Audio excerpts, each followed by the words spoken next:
Let me tell you about the Tom Bradley Center and all that we do here, and, uh, and how Gary got involved with us. This center has been open for 9 years, and in that 9 years, we've been able to have a variety of programs for the family and the youth. We are a true community center, and every year on Christmas, we have a toy giveaway. These kids are the poorest of the poor, and oftentimes, the toy that we give them on that Christmas is the only toy that they receive on that day. One year, we were really struggling, and one day, F. Gary Gray walked through the door. He said, "I'm F. Gary Gray. I heard about what you've been doing down here. Tell me how I can help."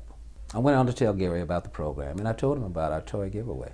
I didn't know what kind of help he was going to give us. About 2 days before we were supposed to have the giveaway, Gary pulls up in a truckload full of toys. I couldn't believe it. And I swear, I started crying. I did, I started crying. But Gary has gone beyond that. He has done this every year since we first met. As important as he is, that he would take the time to think about some kids at a community center. You know, it speaks volumes about what type of person he is. When it's really, really close on fingers, that's called an extreme close-up. Well, I run a program called Urban Compasses, and it deals with the kids in the Nickerson Garden housing project, which is in Watts. And we give them an outlet. We have tutors, we have food for them, take trips with them, all the things we can do for the kids to help enhance their life, that's what we do. The goal was letting kids know if they're interested in film, there's ways of being in film. More than just acting, but there's behind the scenes, there's camera, producers, and those type of things. This can lead them into different lives they'll never had before.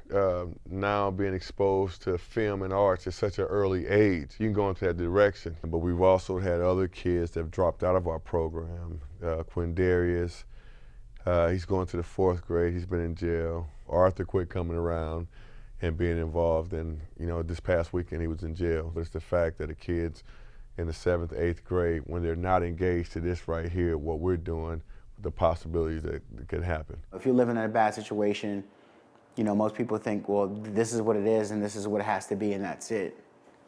And I never believed that. I was never taught that. My mother taught me, although we lived in that environment, you can do whatever you want. To be able to go back and say, listen, you can live your life the way you want to live your life.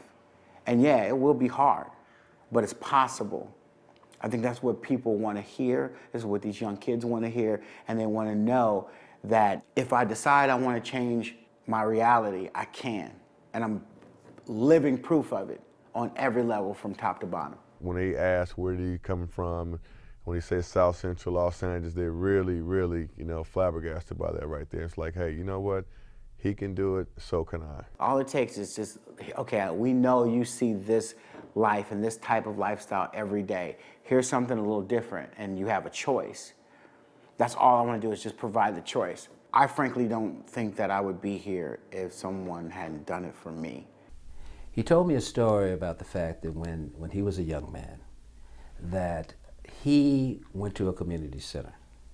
And while there at the community center, they taught him how to use a camera. By virtue of using that camera, he was able to get into the business. What was so great about this whole thing and the whole story is the fact that he never forgot his roots.